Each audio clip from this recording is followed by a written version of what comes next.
you didn't need to go to TAFE for 5 years to be able to, like, we teach contractors here in Houston from zero qualifications to a journeyman status in 10 days. Tradies and contractors making over $50,000 a month in revenue. I will guarantee you 30 qualified leads in the space of 90 days, or it is free.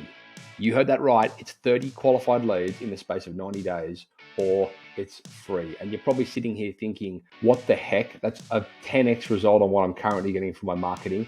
And that's the point. We have finally cracked the code. We've got this amazing new process. It is working, and we are absolutely rolling this out big time. Head across to tradie.wiki/offer. That's tradie.wiki/offer. Fill in the form, book a time to have a chat, and we look forward to helping you grow. Ciao.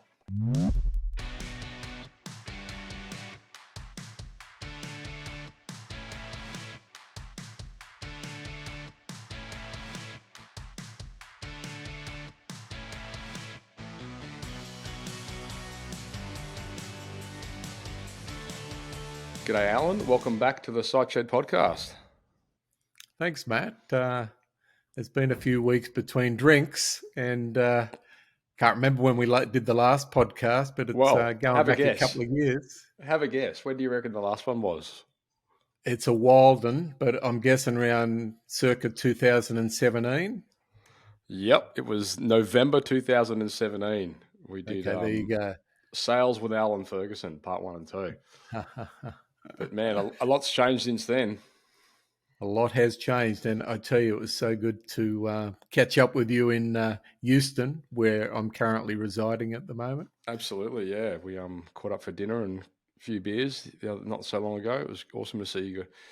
And the new setup over there. You've obviously moved from down under to the USA. So, how's all that going for you? It's going good. I'm not quite out of Australia yet. As you know, I've sort of, I've got You'll never be fully out of Australia, mate. I can tell you that much. No, but I don't own a business and I don't own a residence in Australia. And okay. I consider myself I'm not quite an American, but I will be one day. And, for years, I think since since about 1986, I've wanted to come and live here. But then, I started Omega, and that sort of dragged me into staying in Australia. And I think it was around 2006, 2007, I had a passion to coach the industry, and we started Service Professionals Australia, brought all the best practice down under, and I just loved that, especially when the American companies were enticing me to come back over and teach them what I learned from them. I mean, isn't that uncanny? So my passion for coaching in the industry has always been strong, and here I am based in Houston, working alongside the number one sales trainer in the industry, being Joe Cunningham, who he said now he will be on your podcast, and I will get him on your podcast. It's just when is that's the $6 million question. But loving working for Joe over here, and lots of cool stuff happening in the industry. And I feel that now that I'm where it's all happening, I mean, there's so much going on over here now with growth, companies getting bought out at ridiculous multiples. It's just absolutely crazy, and I know that all that's coming down under. Sure, yeah. I just recently did a couple of podcasts with Mike Disney over at the Service CEO. Oh, is that what they're called? CEO Warrior. CEO I know Warrior. Mike. Yeah, you know and Mike. As you know, the founder was Mike Aguilera, who we've had down under 2011. Yeah. Mike is a great guy, and he's moved on to other things now. And Mike Disney's a good operator as well. That's great. Yeah, we just did a couple of killer podcasts with him. So, and I mentioned I was talking to you, and he said to say hi to Al. Hi, Mike. So, mate, anyway, it's been a bit of a journey for you. You've, the last time we spoke, you were running, probably fair to say, Sydney's largest plumbing, residential plumbing company. Would that be right, Amiga? It was one of. It was probably because we never branched out of Sydney. So I think as a shared trade, because we did plumbing, started off as plumbing, so where we met, Yeah. ventured into the drains, the electrical, which was a great add-on for a plumbing business because we did a lot of water heaters. And then we added heating and cooling. So, you know, we got to around 70 trucks, good sized company. And yeah, well, as you know, I've moved on from that now, but it was fun.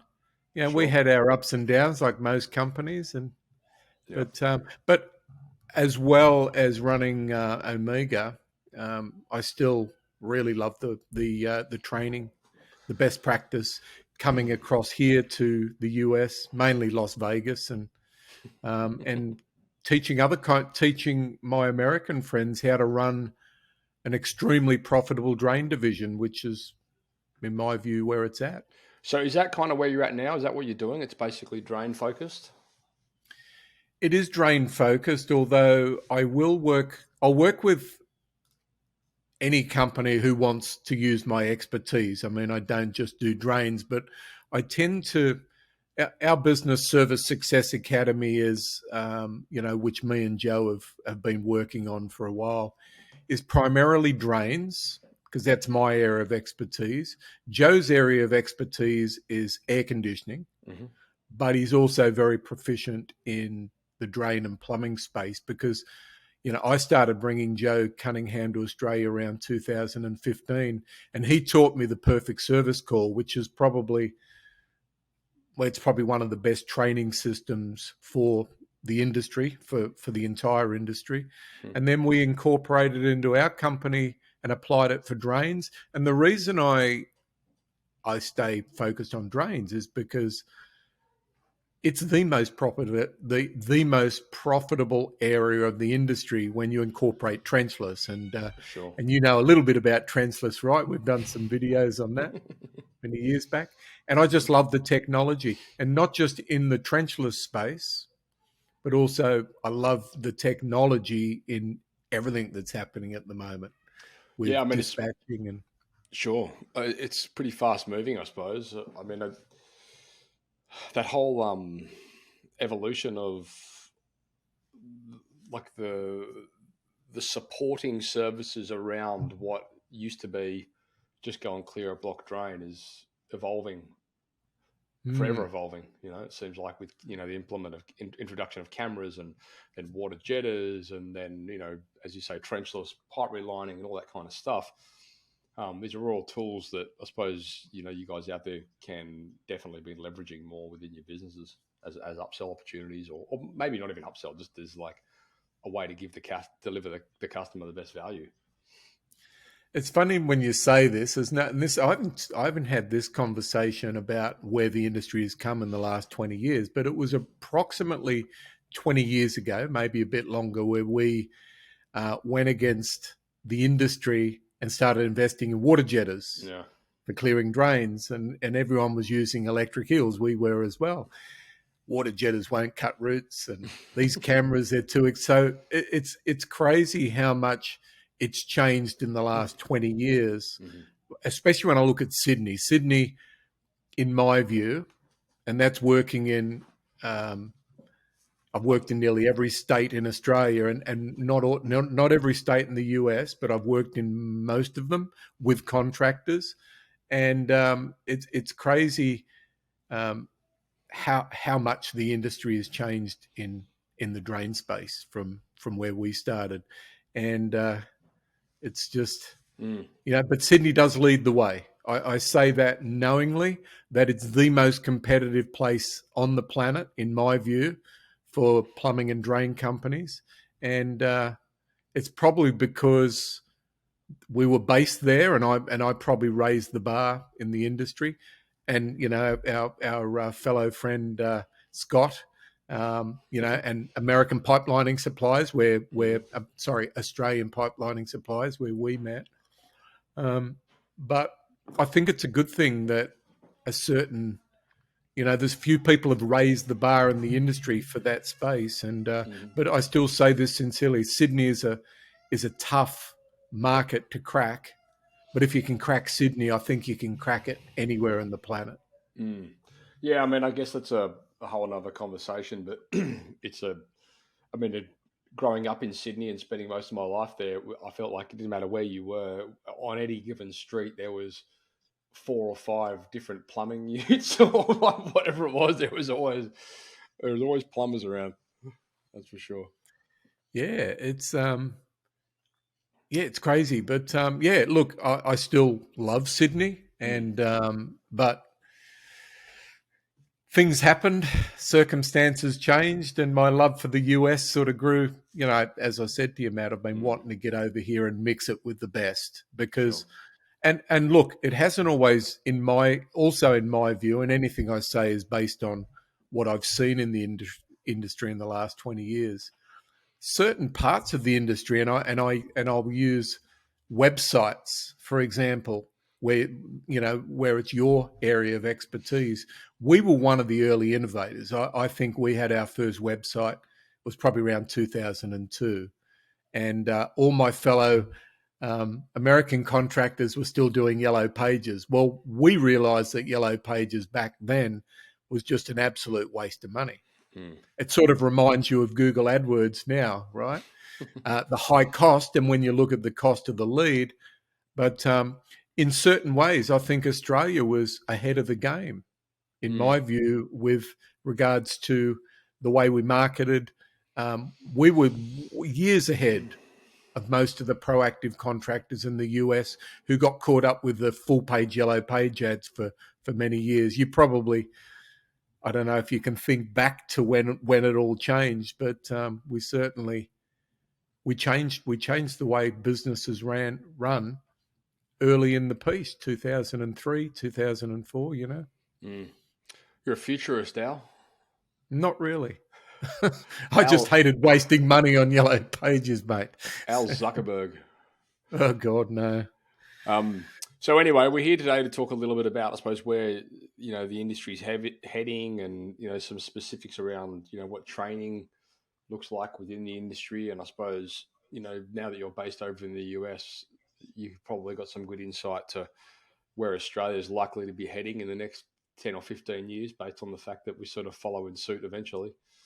Um, I must say, like in relation to training, like when you and I sort of went through our apprenticeships and stuff like that, it was a really great program. Like it was very, very content heavy. Like it was a lot of theory, a lot of practical, lots of hands on, lots of like knowledge based stuff, lots of modules, many years.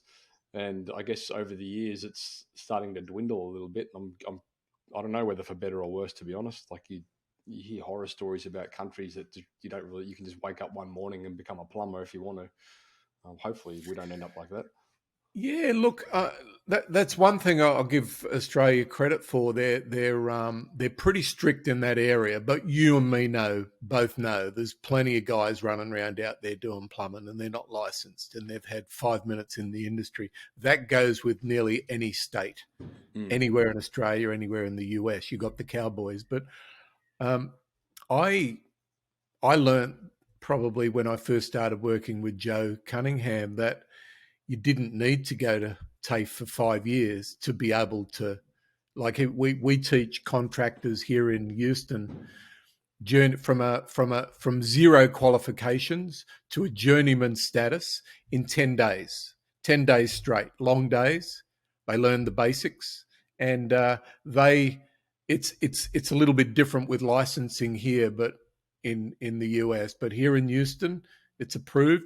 Those kids out of school in 10 days, their boss invests, $3,000-4,000, sends them to Houston. They go through the plumbing course. We do a drain course as well, as something that me and Joe have added on.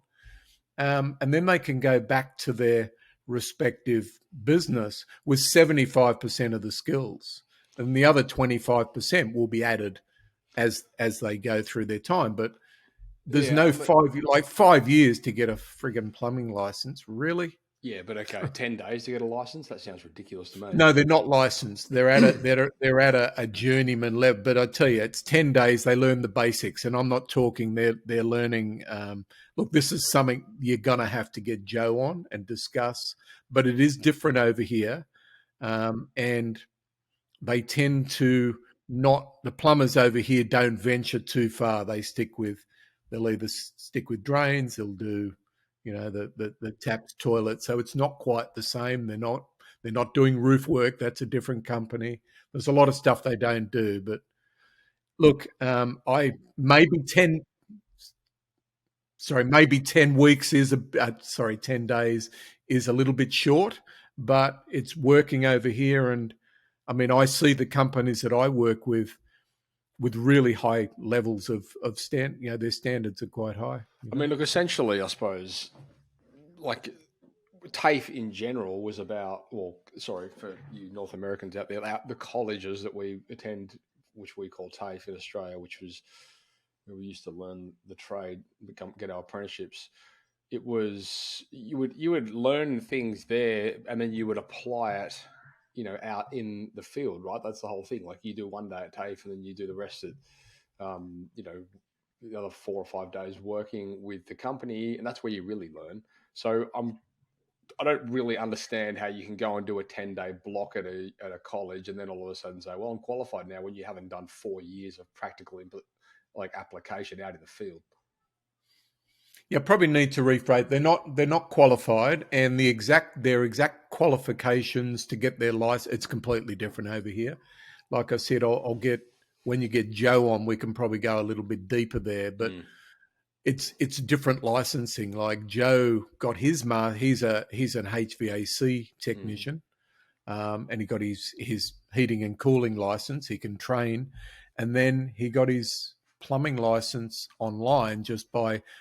I'm not too sure exactly how he did it, but it is different. And yes, it's easier to get your licensing over here. Is that a good thing or a bad thing? I don't know. I'm not going to comment on that. I don't think it's a bad thing. But Well, you should comment on it because you've been there, really. I mean, you've spent years. I mean, how many apprentices would you have put through Amiga? Probably hundreds. Absolutely. I mean, you wouldn't go. You probably wouldn't have had an apprentice that you would have put through back in on that previous model that had just said, "Oh, I've done my 10 days. Give us the keys." But anyway, I mean, like you the say, 10-day thing is working, Matt. It is working. And is it one 10-day or is it blocked? Is there like a series it's of them 10 days straight, and they get the basics, the basic foundation. And as Joe says, it gives them 75% of what they need, and the additional training would come at their place of work. Sure. And that's as far as I'm willing to go with that. So Because each question. state is different. So question then, like once they do their 10 days and they go work for someone, they have to work supervised? You got me there. Okay. I would say so. Yeah. I mean, they're still basically an apprentice, Sure. and I'm not too sure the age. What age they leave school. Let's call it 18. I would say yes. And look, all the companies I work with, I tell them that the real training. Like, okay, so we went to TAFE. All the shit that I learned that I never needed. What, you didn't And ever there was a lot you of didn't it. have to know lead welding? All the stuff, I learned. And look, I'm not going to bag the TAFE system, or maybe I am. No, I'm not. Well, no, it's not the system. It's the content, right? Like it just needed to be updated. Like you I didn't need to never learn about lead. learned anything that I actually needed. Well, you say that, but did you do rough-ins? Yeah, don't forget, I went to TAFE in the 80s. Oh, okay. You're older than me. And we did basic bits and pieces of everything. But there was stuff that they didn't teach you that we needed on a day to day. Do you remember being taught how to rebuild a system, WC system, or there's certain things they just didn't teach. Yeah, exactly. But we learned how to plumb a 20-story high rise. Right.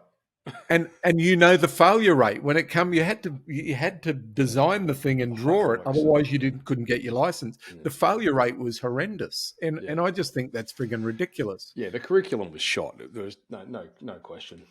I know. I think maybe you're right. Maybe the 4 years is an oversight. Like, it was probably too long, and it was just you were doing it because it's the way things were. But they needed to evolve. So, I mean, what it evolves to, where do you think it might evolve to in Australia? Will it stay private, or will it will it stay government, or will it go private? Or, I mean, there's lots I of think private it training needs. I think facilities. it needs to go private. I mean, how many well-run government businesses do you know? Like, I mean, think about that. As Well, if the as country is Kerry Packer essentially a once business, said, yeah, of course, I'm minimising my tax. Um, yeah, why would I pay you extra as a government? You're not managing it that well that I'd want to donate more. So think about that and yeah. apply it to anything that's government run. But then Um, the question that I suppose gets raised in, because there are lots of private training industries. I know master plumbers do like their own sort of training programs and things like that.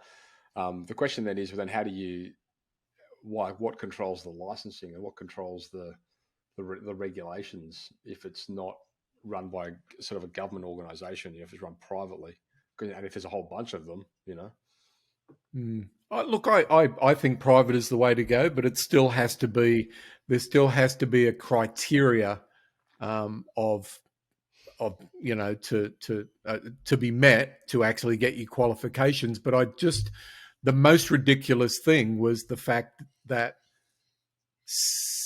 probably 60% of what I learnt I never ever needed.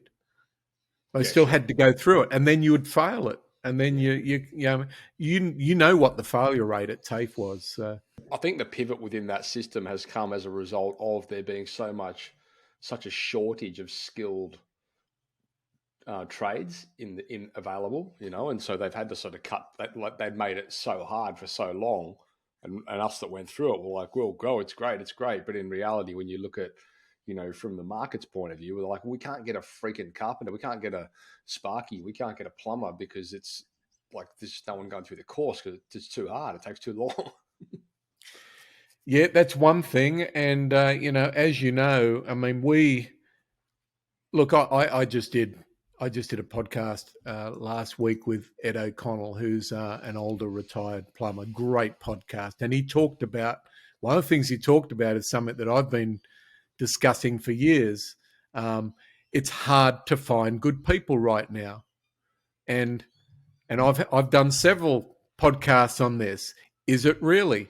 And as Ed said, it was freaking hard back in the 70s to find good people. It was hard in the 80s. It was hard in the 90s, and so forth and so forth. Now, my observation is that the GFC affected the world in a way where, because if you look at Sydney, and even though I did work in all the other states, you look at Sydney, it's probably, I don't know the exact percentage. Let's call it 80% of the market is small guys, small companies, 5 trucks or less. And I might be off with my percentages. Um, a lot of smaller guys, when the GFC hit, were struggling to keep going, so they didn't take on apprentices. So for a couple of years after the GFC, it left a hole where apprentices used to be. Mm-hmm. And it was hard to get staff, but they're still out there. Trust me, there's good people out there. And sometimes you got to, I believe in any company, you've got two types of technicians. You've got the technician who just freaking loves to get out there and do the work. He loves to do the digging. And I used to. It's a sickness, I know, but it was great fitness, right? I used to love it as You've well. got your technicians that like to lay up the pipe and they like to do the patching and the relining and all that. Then you got your technicians that love the customer communication. And to be able to sell, you need to be able to communicate. And that's one of the things Joe and myself, we don't just teach how to do the skill. We teach how to sell the product that you're doing. And without sales skills, you're really not going to have a business, right? I Mm-hmm. mean, nothing happens unless a sale is made. But I did a workshop today. This is a really interesting conversation, and it was with Billy Stevens. We did a workshop on efficiencies, and also it was talking about he's caused a lot of stir in the industry because he's got the fastest growing software product in the US at the moment, which does more than any other product, nearly most of the other products combined. And And we talked about, he's a self-made billionaire himself, isn't he? I don't think he's at that level, but his product is going to be, it'll be a multi-billion-dollar product down the track. So, look, Billy Stevens founded one of the largest um, consolidation groups, the Wrench Group. I think it's a $1.5 billion business. He founded that from his company many years ago, and smart guy. But he built his software product on his company, Billy Go. And anyone wants to see what a fast growth company that makes really high margins, charges zero service fee, has 100% efficiency, and the industry average, and when we talk, and I don't know if you had this conversation with Mike, and I think we may have discussed this before, the average efficiency rate of a service company is below 40% efficient. Now that's just based on polls, and that's in the US. Australia might be worse depending on where you are. Is that Al because largely due to things like commuting and travel, Commuting, like billable travel, hours? billable hours. If you're running a margin pricing or a flat rate pricing system, So how can our you be goal was 100% always efficient 50%. if you still got to travel? Billy runs his business at 100% efficiency because of the Huh. way it's modeled, Yeah, and right. because of the way the software runs his business. So anyone that's listening, that 100% efficiency is not achievable, it is. He's actually at 101%. He can compete with any of the most competitive companies he's based in Dallas. He can compete on price and be 20-30% below his competition and still make a 25% net profit on his business at a zero service fee because of his efficiencies. Okay. So the interesting part of the conversation was about where the industry is going, and he doesn't employ sales guys. Zero. No sales guys. They just follow the system. And I've been teaching this. Joe's been teaching this. You need sales, right? And the word sales in consumer land is a big no-no. And I learned that. I mean, you ask anyone in a room, what are your thoughts of a used car salesman? And what's everyone's view? It's not a good thought, right? There's usually a few used car salesmen, and I think it's not the salesman. Well, actually, yeah, it is the salesman part. So there is a negative perspective from the client on the word sales. Mm-hmm. And, one of the things I've taught for years is everyone loves to buy. No one likes to be sold, right? Mm-hmm. So the culture that is coming in that Joe's been teaching and I've been teaching is your guys don't want to sell. Well, don't. But why should they? Why can't they just follow a process, have a really good system, and present a customer with options? And sales will happen. Mm-hmm. That's one of the things we teach. So essentially, you're equipping all of the technicians to present options. It's not a matter of having like one salesperson who runs around. Because, I mean, we've all seen that model before where you've got guys out there that'll do the work and the other guys that'll run around and sell the jobs. Yeah, look, you've still got guys that want to, and look, it's a little bit different here. So we used to be structured. We'd have our service techs and we'd have our project techs. So I'm going into Billy's company next week to see, but he would have his project installers because they do air conditioning and they do drain. So you need to separate it that way. Okay, so you got your service guys, and they'll use a computerized or a manual price presentation tool. They're not trying to sell the customer; they're just presenting. They're making sales. So I don't want to give the impression here that they're not selling, but they're not employed as sales guys. They're shown how to use a system. They're taught how to follow a process, and that's the model that I'm. It's going to take over the industry within the next few years. It's called margin pricing. You could call it flat rate, but it's just margin pricing, and it's pricing services based on the margin that the company wants to achieve. So it's Now, not this is exactly a the new. other. It's not exactly a new thing, is it? Like you've been teaching that for 20 years. I've never really taught margin pricing. We use margin pricing in our companies, but I never had a tool to have other companies use margin pricing. I taught flat rate pricing, meaning you calculate all the different scenarios in your business, you put it into you come up with a billable rate, which is based on whatever you decide, 40%, 50%. If all your work's really, really close, you can probably get that higher. And then you put a rate into the software. You would decide this particular task, like servicing a set of taps, might be 30 minutes. The customer would be charged half an hour of the billable rate that you're charging. So that's simplifying flat rate pricing. Margin pricing is done a little bit differently. Okay. So it's so similar in concept, but so how's it different?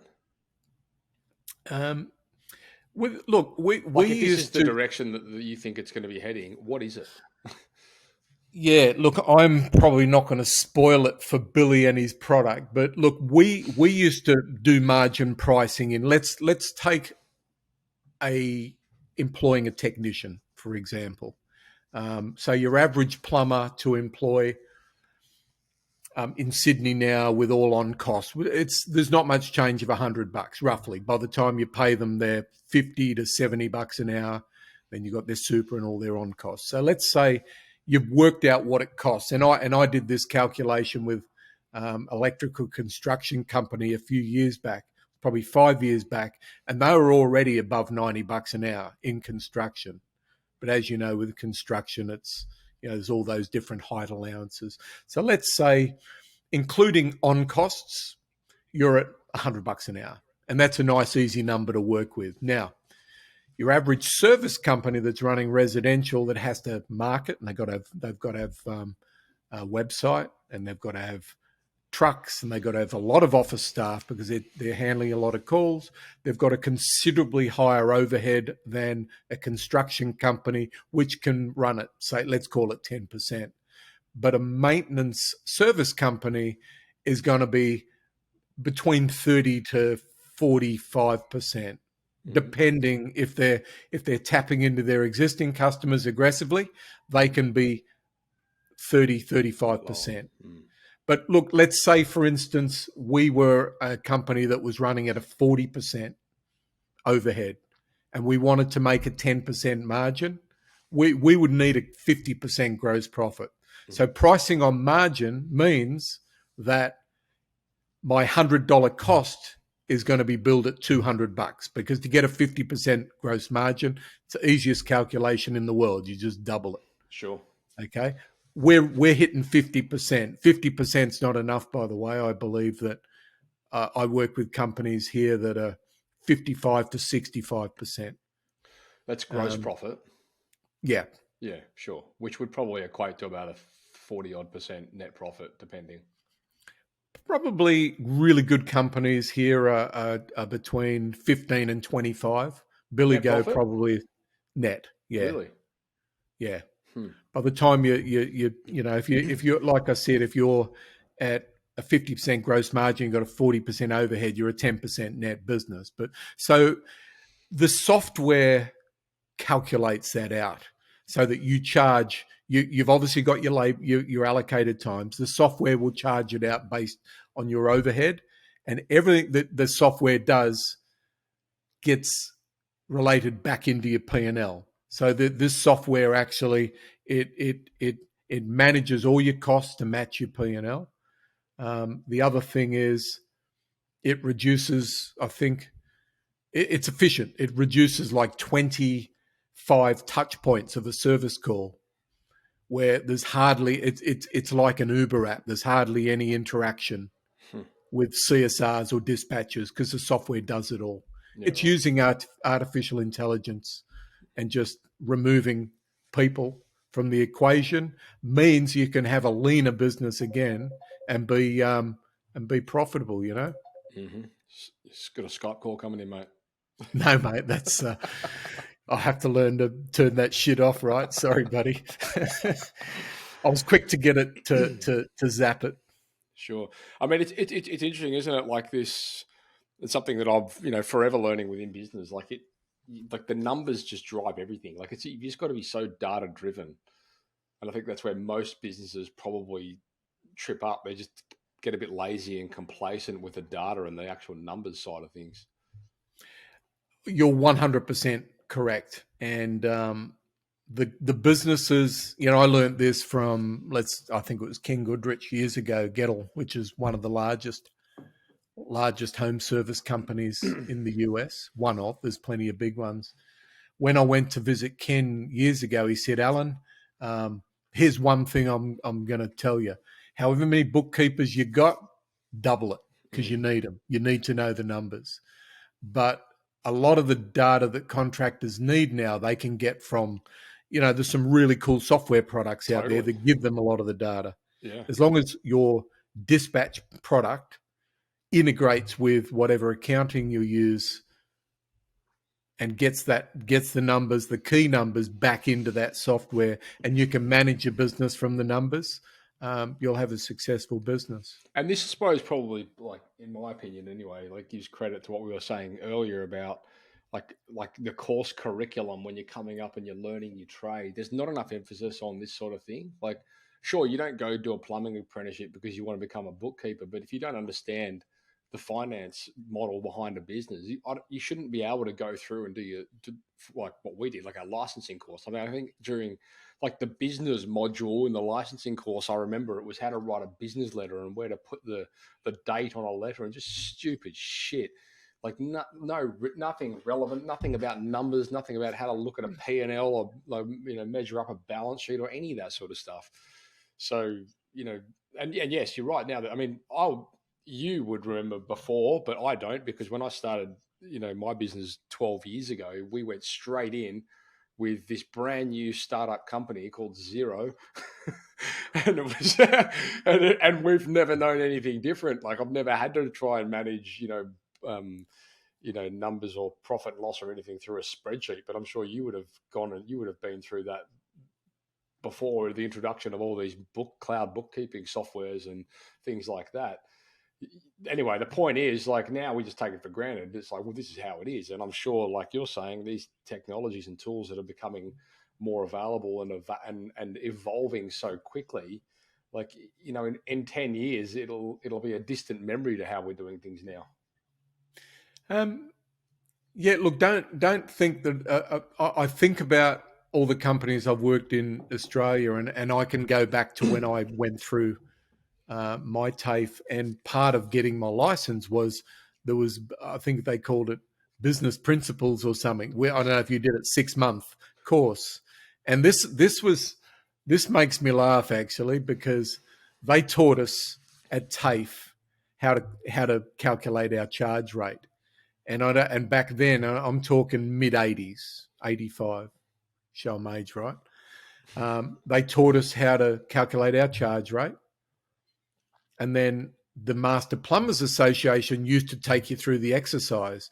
Now, the thing was, the rate that we'd come up with using their exercise was approximately double to treble what everyone was charging, because everyone used to charge, before I brought flat rate pricing to Australia, everyone used to charge an hourly rate, and everyone knew what everyone charged, like the bigger companies. And I can go back to the 80s, and I think the hourly rate was, call it $25 an hour. So you went through TAFE and they taught you that you needed to charge $60, $70 an hour to make a profit. But in reality, they're dreaming. How do they come up with the numbers? And the master plumbers stopped helping contractors to calculate their hourly rate, because all the ones that took the advice were Went broke. getting they were getting they were getting the crap kicked out of them by the media or by the market. Like you can't, like you'd ring up a company, we're $25 an hour with a $25 service call, and kid goes through TAFE, gets his license, so here he is. No one ever did it because yourself, most contractors when they get into start their business, they ring around every company and see what they're charging, and then they'll come in. If I can do it less than that. It's how much will the market bear pricing model. Yeah, interesting. Pretty crazy. It's a lot has changed, and So it is changing over here. It's changed. The change that's going on over here will trickle down to Australia, but it's a very interesting time to be running a business, Matt. So, what do you see, looking through the crystal ball here before we, get to wrapping up? I suppose, like, what are some of the, like, things that you can foresee emerging in the space of like what that evolution looks like? Okay, I look. Everyone's talking about AI at the moment, and but very few people. I know a few, but very few people know exactly how it's going to impact the service industry: plumbing, electrical, air conditioning, garage doors, Tommy Mello.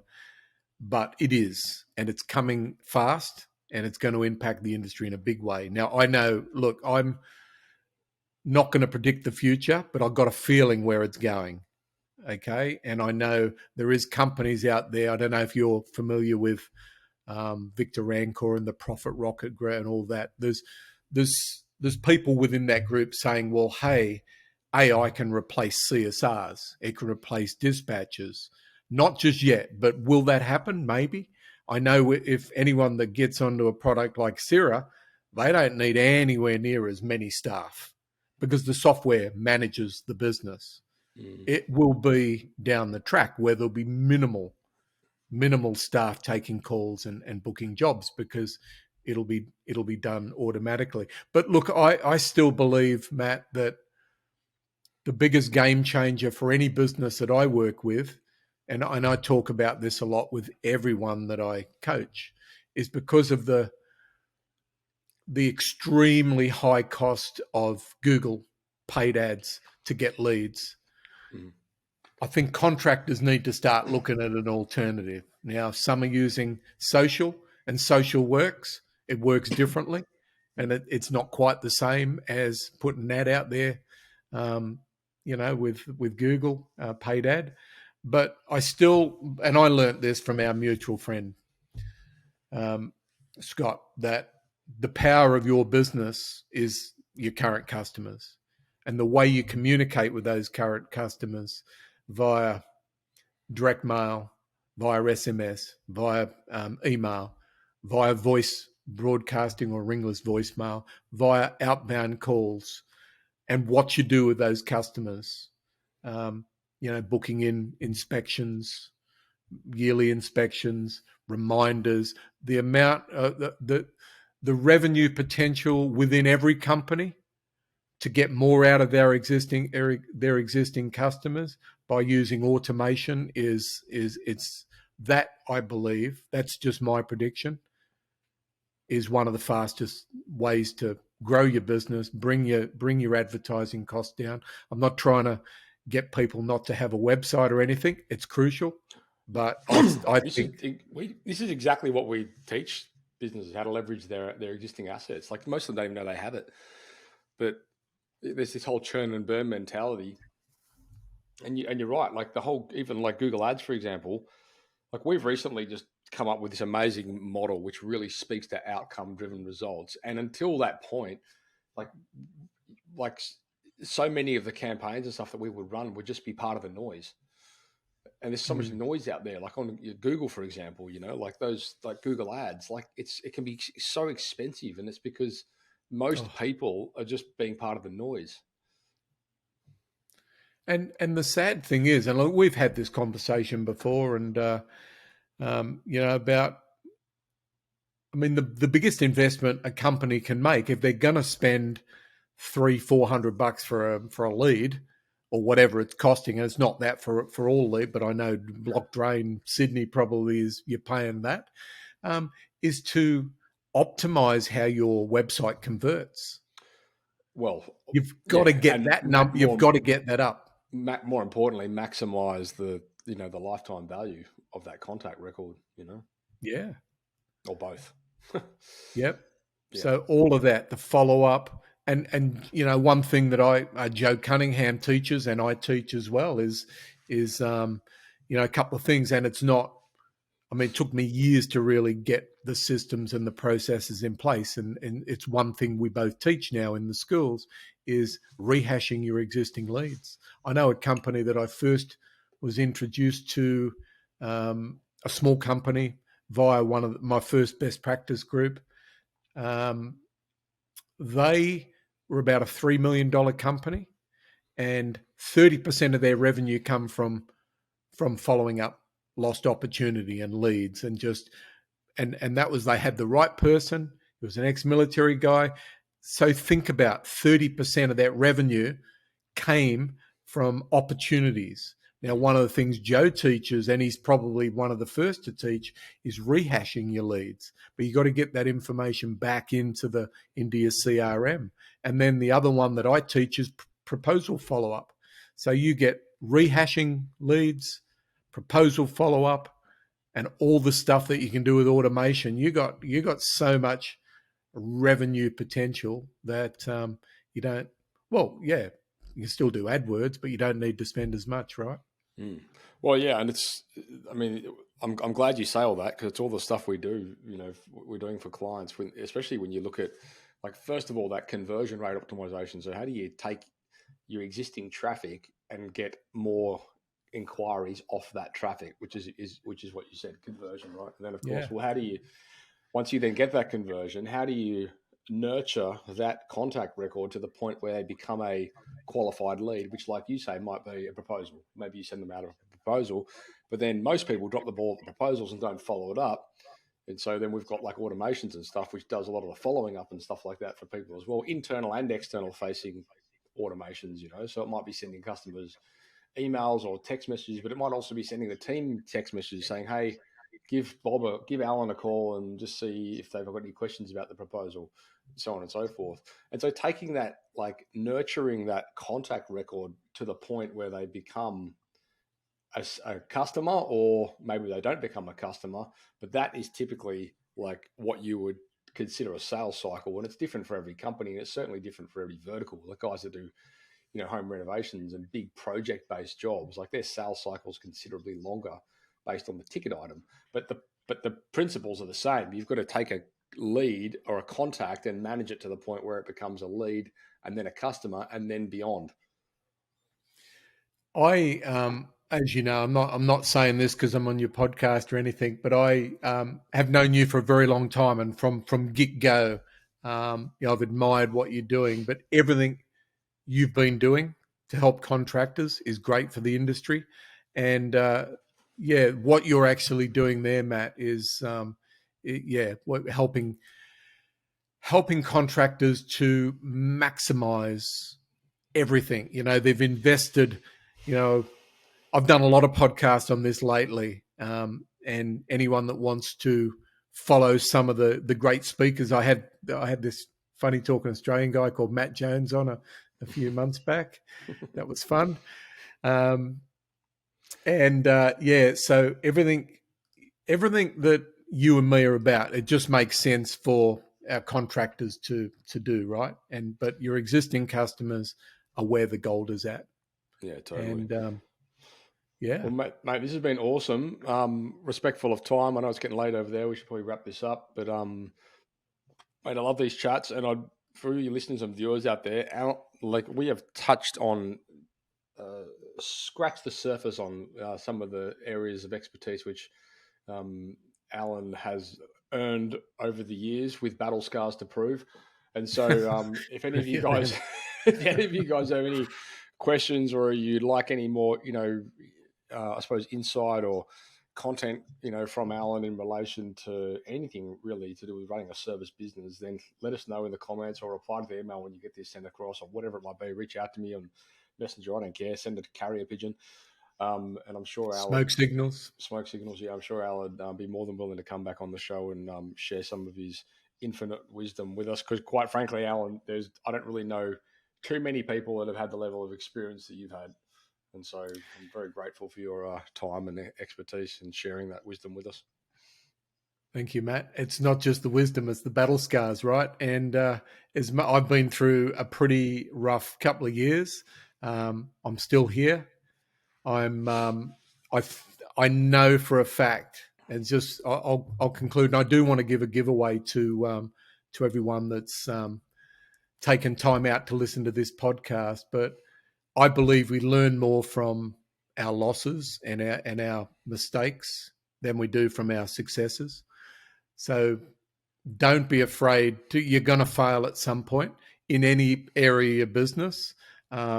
It's probably the most powerful lesson. But one thing I want to say is, don't be afraid to take advice from people that have been there, done that, like Matt when it comes to your websites. Me, I'm happy to talk about how you can grow your plumbing business and how you can use technology to get more profit from that. And I'll give you all my contact details, Matt, for my podcast with some great content that we're giving for the industry. The podcast, it's the Service Success Academy. Is that what it's, no, Pipeline of Profitability. Profitability. ServiceSuccessAcademy.com is Joe's and mine website. Okay. Pipeline to Profitability podcast is the old podcast picked up, but it's incorporated into Joe's company. So it's sort of, we picked up all the old episodes and put them in if anyone wants to listen in. Awesome. All right, mate. Well, let's wrap this up. Thank you so much for your time. I'll let you get on to your evening over there, and we'll chat again soon. And listeners and viewers out there, if you want any information or if you want to get hold of Al or if you want to check out Service Success Academy, all the links and stuff are going to be within the show notes there. So head across to thesiteshow.com and just search Allan Ferguson, and this podcast will pop up, and probably the other ones that he's done going back into 2017 November. Thank you, Matt. That's good. Al. I actually remembered the right year. So thanks. I know. I'm amazed because I didn't have a clue. I had to look it up. That's great. No, but thank you very much, Al. I look forward to chatting in the future, and keep up the good work over there with the academy and the education that's the industry needs it. It certainly does. Yeah. Beautiful. Good to see you, buddy. I hope you enjoyed that episode of the SiteShed podcast. If you like the sound of 30 qualified proposals in the space of 90 days, I just want to recap. Head across to tradie.wiki/offer. Watch the videos, fill in the form, and make sure you book a time to have a chat with me. This is for businesses that are making $50,000 a month in revenue, are located in Australia, New Zealand, Canada, or the USA, and you're a trade business or a contractor that works with project-based work. Head across to tradie.wiki/offer. Yes, I realize it sounds too good to be true. Trust me, it works. Do it now. I look forward to chatting to you soon. Ciao.